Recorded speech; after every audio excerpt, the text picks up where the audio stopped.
lumière, toi, la route des égarés.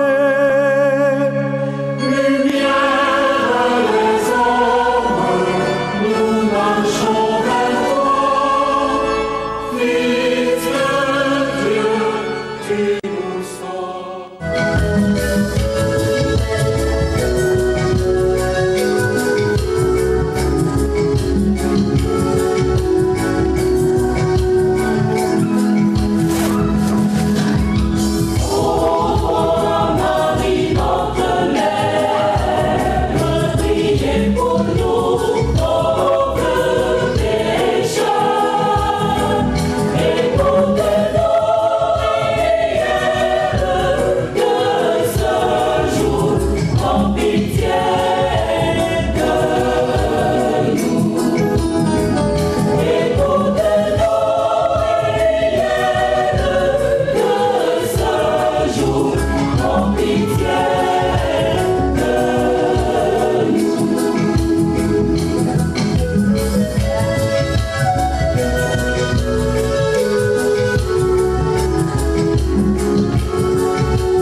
Amis du dimanche, bonjour. Nous sommes au Sanctuaire Marie d'Abidjan. Le Sanctuaire Marie d'Abidjan a un nouveau recteur, la personne du Père Eugène Adingra. Découvrons ce nouveau fils de Marie qui a donc décidé d'apporter un souffle nouveau dans la continuité. Donc pour tous ceux qui fréquenteront donc ce haut lieu, avec lui nous allons découvrir comment vivre son pèlerin au sanctuaire. Révérend Père Eugène Adingra, bonjour. Bonjour Azam. Alors pour ceux qui vous découvrent pour la première fois, est-ce que l'on peut découvrir votre parcours de prêtre? Je suis le Père Eugène Adingra, religieux prêtre marianiste.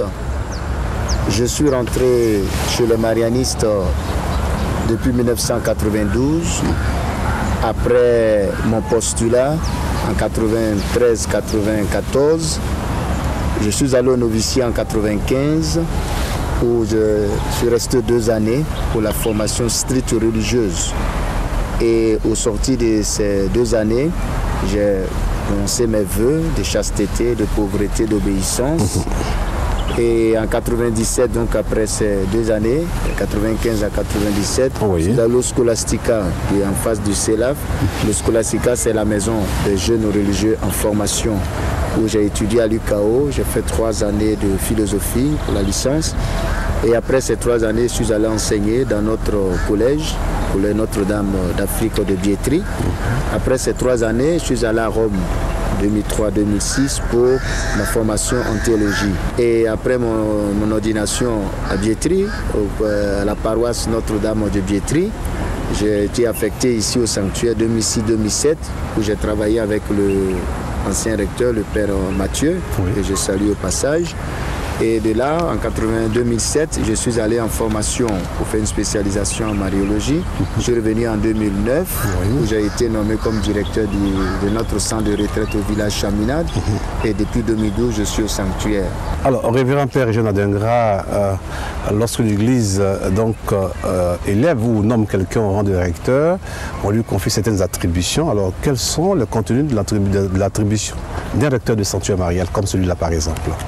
Le recteur d'un sanctuaire marial a, disons, 3 fonctions principales. La première fonction, il est un peu le garant de la doctrine catholique de la foi. Donc il essaie de garder cette doctrine de la foi, il veille à cette doctrine de la foi catholique. Au cœur du sanctuaire. Au cœur du sanctuaire.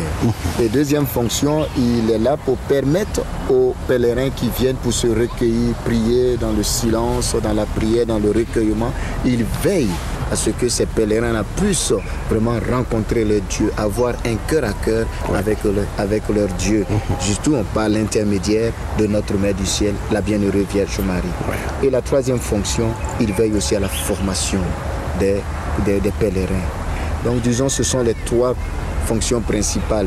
Il y a d'autres fonctions, mais ce sont les 3 fonctions principales d'un recteur de sanctuaire.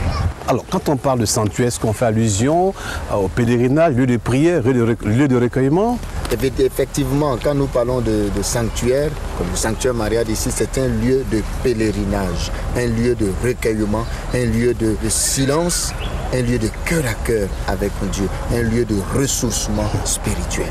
Le diocèse d'Abidjan donc, a confié dans ce sanctuaire à la famille marianiste. Qui sont les marianistes? Quelle est leur spécificité et quelle est leur spiritualité?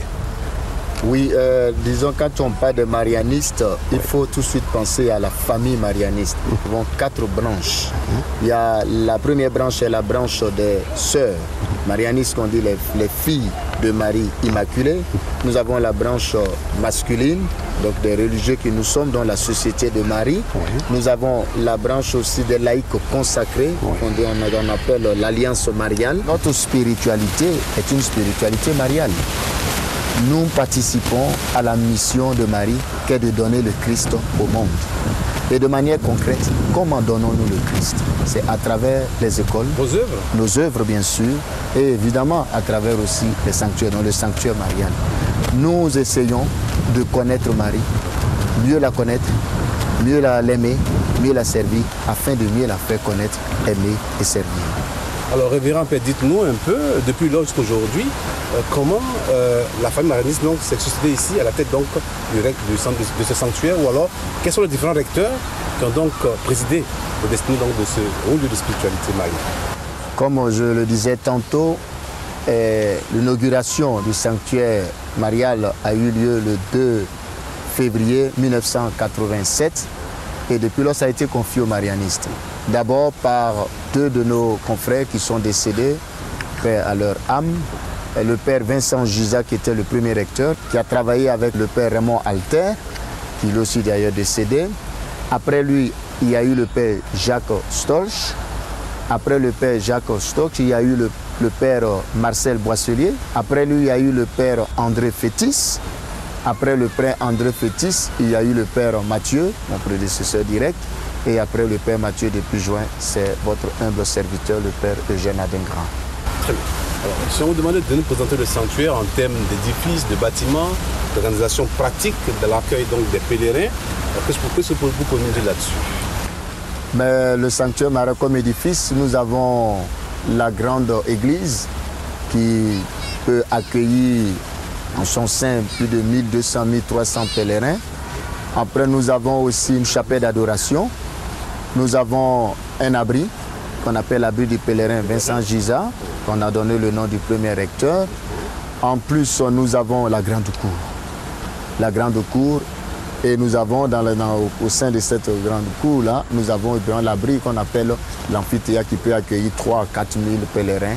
Mais disons, pour des grands rendez-vous, disons, le sanctuaire peut accueillir, quand le sanctuaire est archi plein, disons que nous pouvons accueillir autour de 20 000, 24 000, 25 000 pèlerins.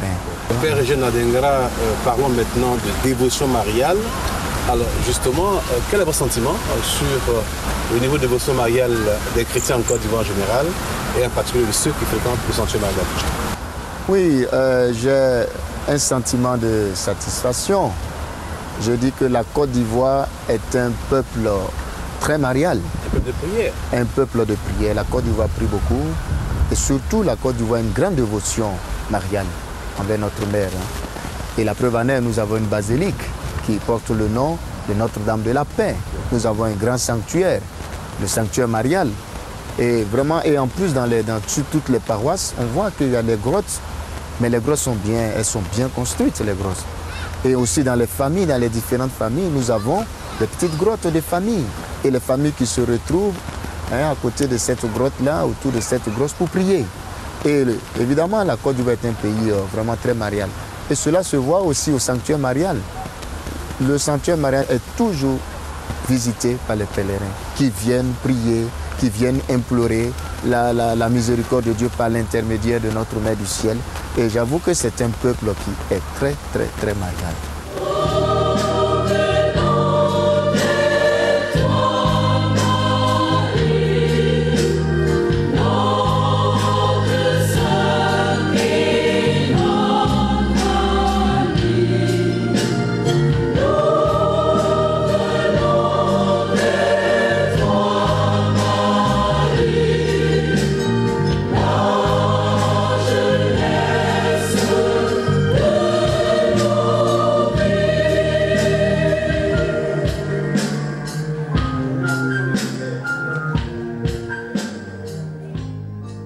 Voilà, alors Père, nous allons maintenant aborder donc votre rectorat, puisque donc depuis quelques temps, l'Église a fait confiance, vous mettez donc à la tête donc, de ce sanctuaire marial d'Abidjan. Dites-nous, quelles sont les orientations nouvelles que vous comptez apporter, bien entendu, dans la continuité à ce sanctuaire marial, et surtout à la vie spirituelle des pèlerins qui vont fréquenter le sanctuaire marial d'Abidjan?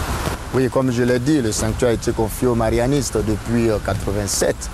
Et donc, étant nouveau recteur, c'est vraiment une continuité. Ce que mes prédécesseurs ont fait avec les frères, parce que n'oublions pas que le sanctuaire marial est géré de manière concrète par une communauté marianiste, les frères marianistes, donc à la tête de cette communauté qui gère le sanctuaire, nous avons le recteur. Donc je ne travaille pas seul et les frères ont travaillé. Je profite de l'occasion pour remercier tous mes prédécesseurs. Je pense au Père Mathieu qui tout dernièrement vient de finir son service. Donc disons que c'est un service que nous rendons et ce service est une continuité. Mais si j'ose dire, dans cette continuité, avec mes frères de communauté, nous mettrons vraiment l'accent sur la dimension du silence. Ça, c'est quelque chose de très important parce que le sanctuaire est un lieu de prière, un lieu de ressourcement, un lieu d'écoute ou de recueillement. Et c'est très important pour nous. Donc la dimension du silence est vraiment, disons, la première grande, valeur que je vais bonifier, merci. Et ensuite, il y a là aussi la dimension formation. Vous savez, nos chrétiens catholiques de Côte d'Ivoire, comme je dis, sont très mariales, ils prient beaucoup. C'est vrai, la Côte d'Ivoire prie beaucoup, mais la Côte d'Ivoire aussi a besoin de formation. Nos chrétiens ont besoin de formation, de mieux connaître Marie, afin de mieux l'imiter. Et c'est pourquoi la formation est de taille. Donc, quels sont les apports nouveaux alors? Les apports nouveaux, déjà, c'est que tous les mercredis, de 9h30 à 10h30, nous avons une formation, un enseignement. Toute l'année? Toute l'année. Toute l'année, nous avons une formation. Et tous les premiers samedis de chaque mois, nous avons aussi un enseignement sur Marie, typiquement sur Marie, afin de faire connaître mieux Marie pour que les chrétiens l'imitent mieux et pour mieux vivre une relation avec elle. En plus de cela aussi, c'est aussi la dimension, les formations qui se vit aussi au niveau des messes. La messe, pour nous, les homélies sont des moments, pas d'enseignement, enseignement en tant que tel, on respecte quand même l'esprit de l'homélie, mais vraiment le thème des textes qui nous sont proposés, on profite vraiment pour approfondir cela. Une catéchèse? Voilà, oui, une catéchèse un peu plus approfondie quand même, pour permettre aux chrétiens qui viennent, aux pèlerins surtout qui viennent ce jour-là, de mieux connaître, de mieux entrer dans cette relation, mieux connaître Jésus. Il faut savoir que déjà, tous les samedis à 18h, nous avons une procession à la Vierge. Comme ça se fait d'ailleurs dans les grands autres sanctuaires, à Lourdes, à Fatima et ailleurs.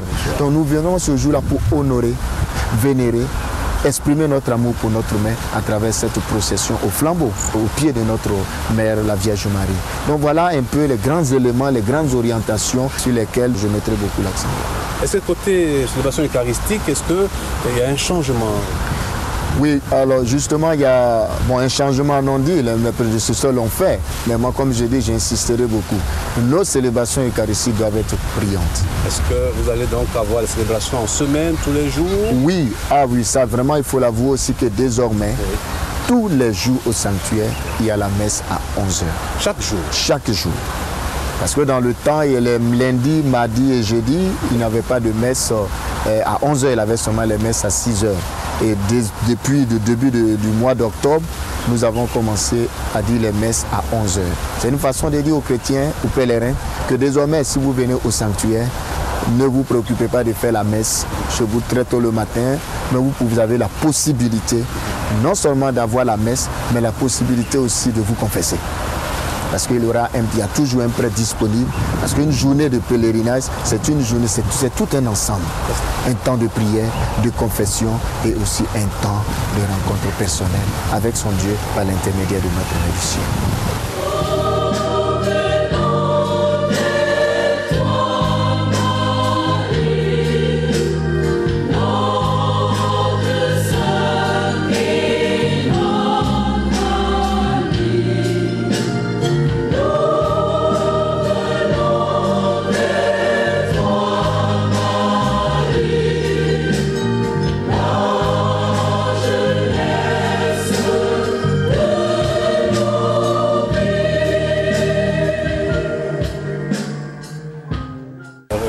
Père, alors quand vous insistez sur la question du silence, alors à quoi faites-vous allusion? On sait que le Sanctuaire Marie d'Abidjan est un lieu où quelquefois il y a des grands rassemblements, il y a aussi quand même des mouvements qui viennent ici, qui se retrouvent sous les arbres, qui prennent leur temps donc, de prière, d'enseignement et autres. Alors, à quel niveau vous situez donc le silence dont vous parlez tant?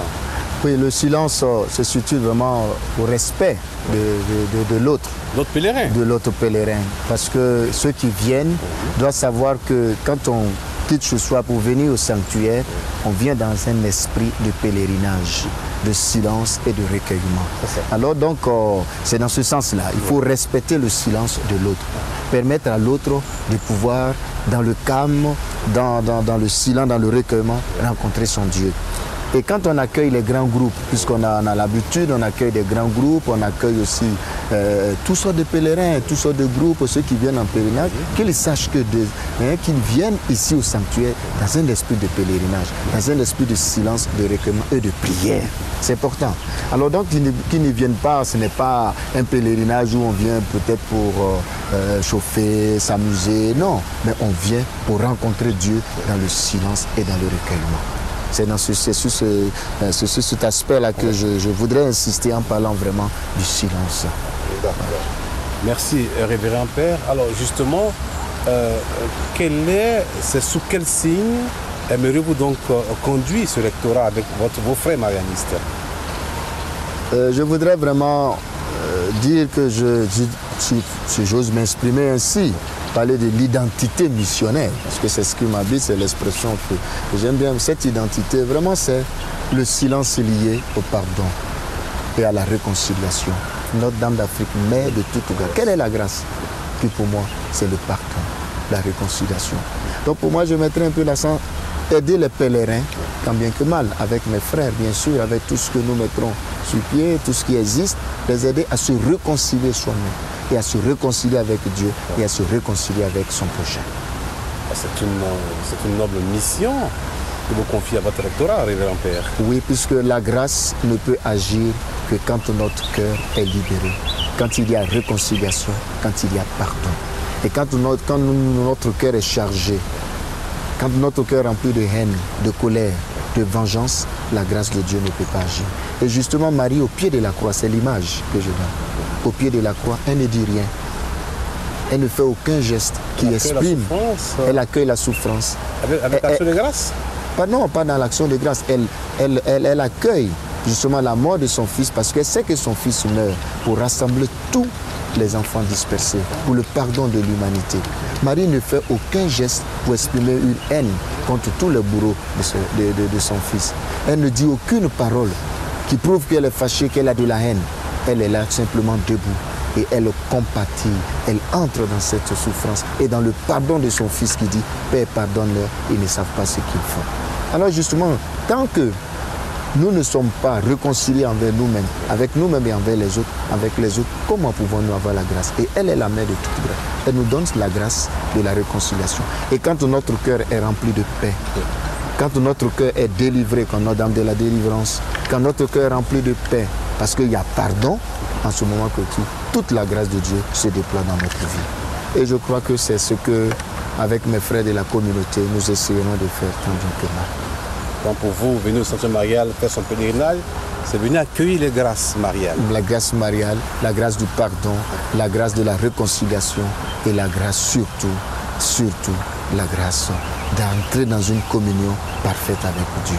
Dans les médias, dites-nous un peu quels sont vos projets spirituels pour le sanctuaire marial d'Abidjan.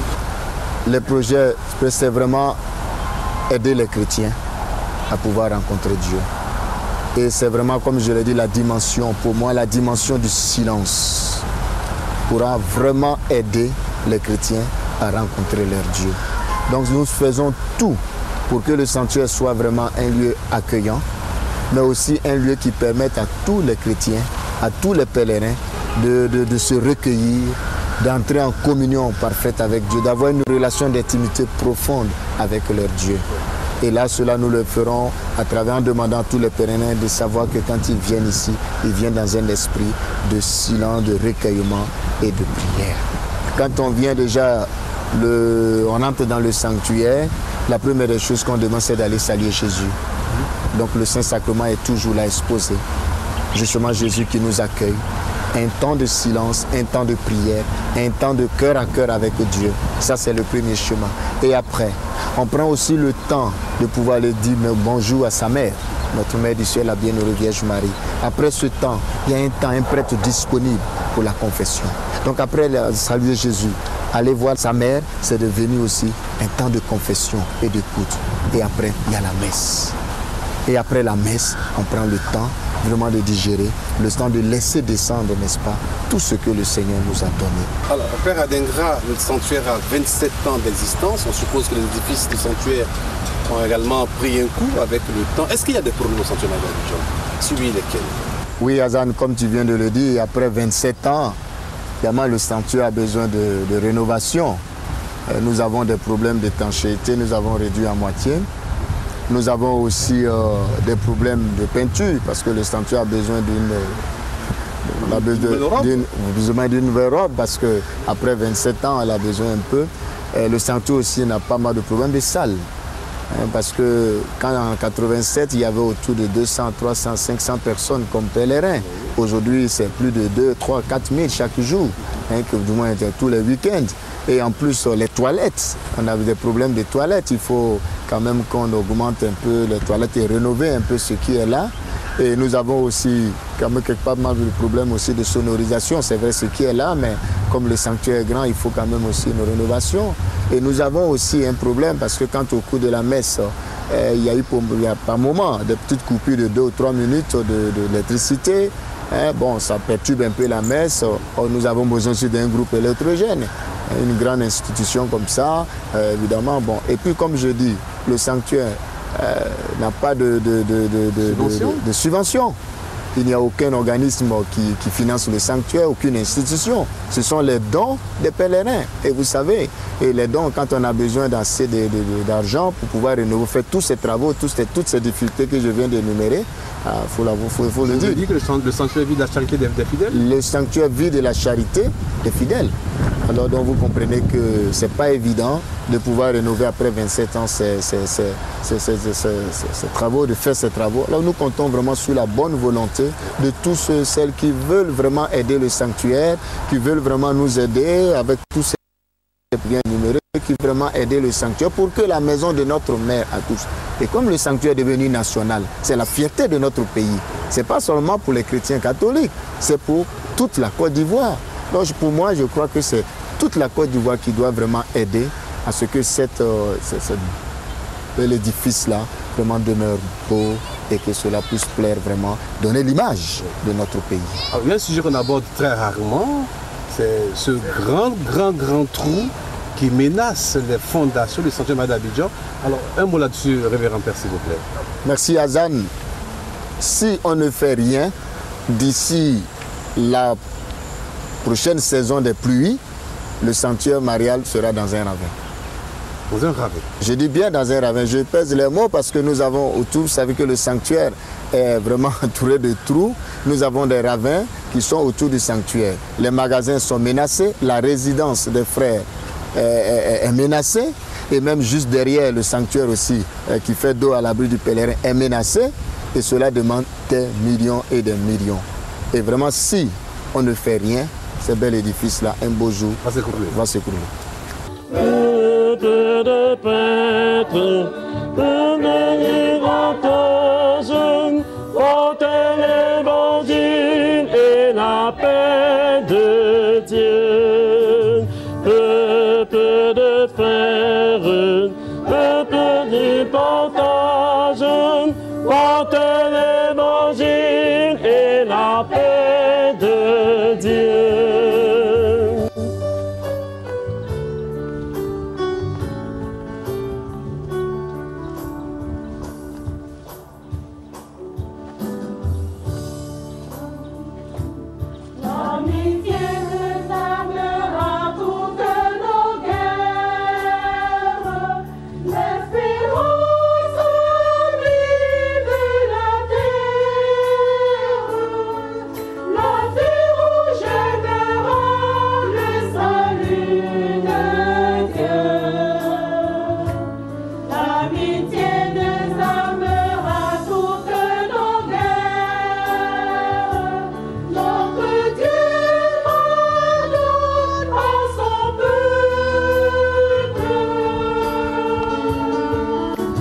Peuple de fer, peuple du partage, portez l'évangile et la paix de Dieu. Peuple de fer, peuple du partage, portez l'évangile et la paix de Dieu. Alors, Père Adingra, vous entendez parler, on a tout de même peur pour l'avenir du sanctuaire Marie d'Abidjan. Alors, dans les médias, puisque certainement vos moyens sont très limités, alors quels sont les travaux que vous comptez initier tout de suite? Un des problèmes les plus urgents, c'est le problème des ravins que nous avons. À part ce problème, nous avons besoin quand même de donner, comme tu l'as si bien dit, d'habiller de manière nouvelle notre beau édifice, le sanctuaire Maria. Donc les peintures, il faut vraiment des couches de peinture. Il faut les toilettes, les WC surtout, parce que c'est important, puisque le nombre de pèlerins augmente chaque année et vraiment le service sanitaire est vraiment limité. On a besoin vraiment de rénover et de construire d'autres latérales. Et nous en avons vraiment besoin. Et un autre problème immédiat aussi, c'est le problème. C'est le problème de la sonorisation, comme on a dit, puisque le sanctuaire maintenant accueille davantage. On a besoin que notre sonorisation soit encore plus performante, plus confortable. Et enfin, je crois dans l'immédiat, il y a aussi le problème du groupe électrogène. parce qu'on en a vraiment besoin pour que les coupures de courant ne puissent pas perturber la prière des pèlerins. Alors Père Adingra, nous allons insister pour finir, nous sommes partant au thème de cette émission sur les nouvelles touches, on va le dire comme ça, les nouvelles sensibilités que vous apportez donc au niveau du Sanctuaire Marie d'Abidjan, formation, procession mariale. Est-ce que vous nous rappelez les grandes orientations? Oui, les grandes orientations, nous en avons dit, il y en a 3. Il y a l'aspect ou la dimension silence, vraiment respecter le silence de l'autre et venir dans un esprit de pèlerinage, dans un esprit de recueillement, de ressourcement dans le silence est important. Ensuite, il y a la formation, être bien formé pour mieux entrer en communion avec Jésus. Et puis la dimension procession où on va vénérer, honorer notre mère. On va chanter notre mère dans cette grande procession que nous avons tous les premiers samedis. Reprenons-nous un peu, si vous voulez bien, les fréquences de tous ces rendez-vous au sanctuaire. Alors, tous les jours, le sanctuaire est ouvert de 6h du matin, disons 5h30 jusqu'à 21h. Et à partir de 6h, nous commençons tout par la messe à 6h. À 11h, nous avons une autre messe. Et dans l'après-midi, il y a l'écoute spirituelle. Tous les jours, sauf les samedis et dimanches, de 15h à 18h. Mais sachez que tout autour de la journée, il y a un prêtre disponible pour vous confesser, pour vous écouter aussi bien le matin. Mais officiellement, de 15h à 18h, nous avons l'écoute spirituelle. Et tous les mercredis, de 9h30 à 10h30, il y a un enseignement qui est donné au sanctuaire.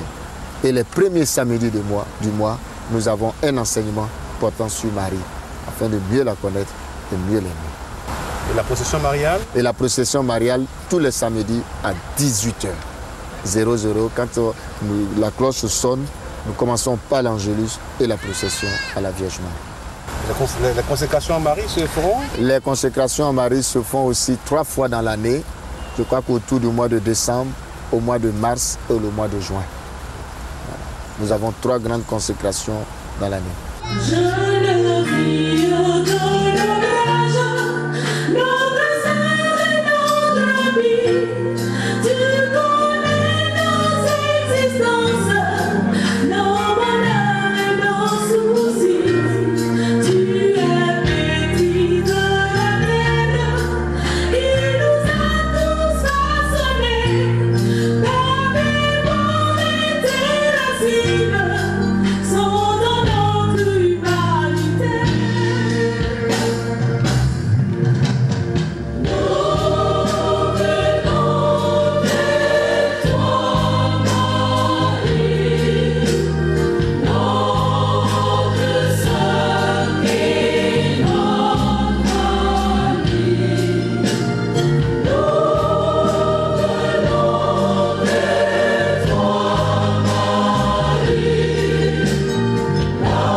Père, donc au terme de notre balade dans ce haut lieu de spiritualité mariale, dans ce très très beau cadre et sous le regard de Marie, Notre-Dame de toute grâce, dites-nous quel est votre message de cœur, votre action de grâce, vos remerciements à toutes ces personnes qui vous ont porté, qui continuent à vous porter et qui simplement vont vous aider dans votre rectorat.